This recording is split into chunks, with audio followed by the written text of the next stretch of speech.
Welcome back to another episode of This Week in College Viability. My name is Gary Stocker. Today's headline is for a private college in central Illinois called Millikin University. It's located in Decatur, Illinois. And the headline reads like one we are seeing increasingly. And Millikin University is being forced because of financial circumstances to lay off employees. The details I'll include on a link down below to the story. But there's a bigger picture and the pattern continues. And that's what I want to focus on this episode of This Week in College Viability. So let's go ahead and go to the data. And I've gone ahead and I selected 5 colleges in that central Illinois region that are peer competitors, my determination, not theirs, of Millikin University. And we're going to look about 8 or 10 comparison reports from the National Center for Education Statistics and its IPEDS database, all data that the universities themselves have submitted. And let's just take a quick look at the 8-year changes. This data is from 2014 through 2021.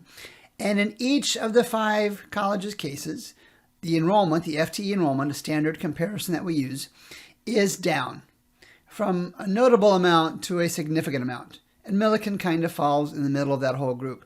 But think about that in the terms of context. Over the last 8 reported years, each of these 5 regional private colleges in central Illinois have all lost enrollment. We can also see some trends in percent admitted. We'll look at admission yields, graduation rates here in a couple of minutes. So let's go ahead. That's kind of the quick analysis of the last 8 years. Let's take a look then at FTEs. And so these are the 30 reports that are available. We're not going to look at all of them. Let's look at FTE enrollment itself. And what this shows us is that each of these colleges is about the same size. They're all in the vicinity of about 1,000 to not quite 2,000 students. These are the numbers we saw a minute ago in the 8-year change, and this is a percent change. So again, imagine running a business, any business, where your customer base was down 15 to 35% over a period of 8 years. Something's happening and you're not addressing it. That's enrollment. Let's take a look at the next field. Let's take a look at 4 to 6 year graduation rates. And as I go there, I will share with you what I'm about to show you for most of these 5 colleges is way, way, way too prominent.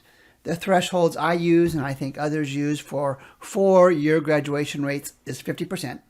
So that as a minimum, 50% of a college's students who start in 1 year graduate 4 years later. And there's also a 6-year graduation rate that I'll show you. And I use a threshold, and I think others do as well, of 60%. So let's go back to the data. And we can see that of these 5 colleges in 2021, that really only one is anything more than a coin toss college. Give Illinois Wesleyan University credit because they stand out not just among these 5 colleges, but many others in having a really, really strong 4-year graduation rate. But the others are not even coin tosses. You can't even expect to toss a coin and get heads half the time and tails half the time here. These colleges can't even graduate undergraduate students in 4 years, even half the time. They are not even coin toss colleges. And to reinforce that, let's go back and we'll look at the 6-year version of that. So here's the 6-year graduation rates. And think of that. You or your child or relative, neighbor, loved one has gone to a college for 6 years. But you would hope that almost all of them graduate. But look at the numbers here. Again, outside of Illinois Wesleyan, which is a little bit over 8 and 10, the others are abysmally below that 70% threshold. So look at Quincy University. After 6 years, 42 out of every 100 have graduated with an undergraduate degree. Not cool. Not cool at all. Next one we want to look at is something called admissions yield. Now I'm going to go a little bit inside baseball on this one. Admissions yield, I call it, you can see me reference it here, a popularity indicator. It essentially reflects the percentage of students that a college has actually accepted that eventually or show up for that college in that fall. That's a gross generalization, but that's what it's about. So we'll use McKendree since it's on top here. And in 2021, for every 100 students they accepted, 20 showed up when classes started. And you can see the numbers are all pretty similar. There are many colleges that do worse than this, not good. There are many colleges that also have higher numbers. These aren't awful, but they're not that good. And you can see the pattern. You got to wonder what's going on at McKendree. Their admissions rate, the popularity indicator is down 15 points over 8 years. And in my mind, the market is speaking, and students accepted to McKendree and some of these others are saying, you know what? I've got better options. I'm going somewhere else. The next one we want to look at is the endowment. And when we bring up the end of year endowment for these 5 colleges, and by the way, I'm using the executive analysis version of the College Viability app. I'll give a link to how you can acquire that in the discussion down below. The endowment, of course, is the assets, mostly cash, but the assets an organization has that they have collected from donors from whatever source. And the minimum threshold I use, and the others may use a similar kind of number, is a bare minimum of $50 million. And again, we see some consistencies here in that only 2, Illinois Wesleyan again continues to do a good job in this case with endowments, and Millikin, not bad, about twice what the minimum threshold is. But again, we look at Greenville, we look at McKendree, we look at Quincy.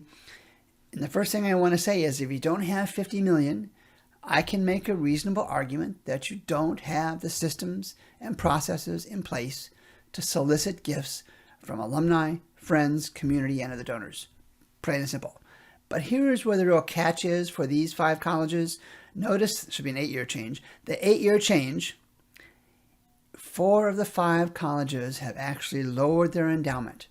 Now, the IPEDS data that we use here doesn't tell us what they use those funds for, but reasonable speculation is that these colleges are using their endowment, and in my words, to keep the lights on, to make payroll. And that's not what endowments are typically for. They're for you to grow programs, to grow the organization, to make it better, not to just keep the lights on. So again, we see a pattern, and I'll draw a conclusion on that pattern as we wrap this up in a minute. We looked at endowment. Let's go ahead and look at another indicator that really doesn't get much attention. And we're going to look at institutional grants, and these are unfunded. And you typically hear them expressed as merit aid or scholarships. And a preponderance of merit aid and scholarships are unfunded grants. The colleges, both public and private, are foregoing revenue, giving you a discount, just like you get on cars and houses and clothes and shoes and those kind of things, to go to their college. So we look at the data for these 5 colleges, and over the 8-year change, each has significantly chosen to forego a good amount of money to be able to get students to enroll. Greenville, not quite as much, but the others, look at Illinois Wesleyan, look at Millikin. They've essentially, I'm going to use the term written off, that's not completely proper, $15 million and $12 million in revenue just to get students to attend.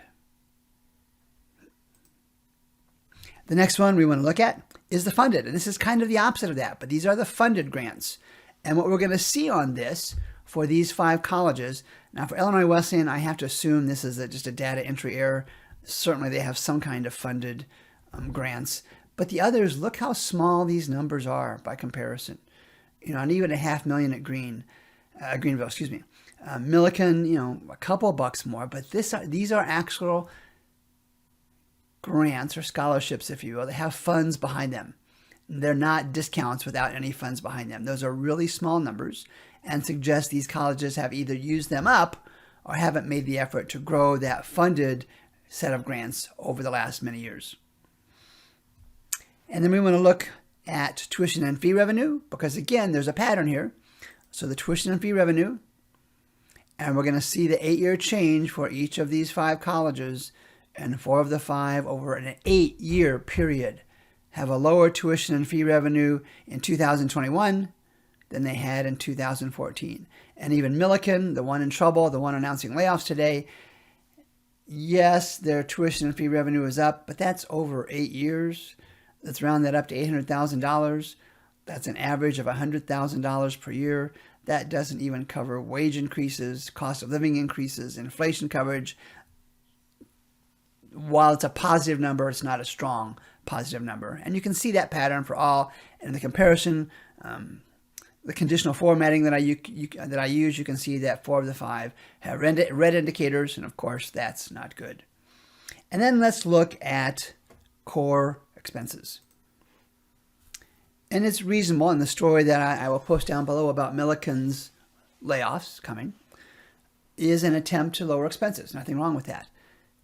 But in the face of what we saw in that first report on FTE enrollment, each one of these 5 colleges had a decreasing enrollment over the 2014 to 2021 time period. And 3 of them knew what was going on and made some effort to lower their cost base. Details are not shown here.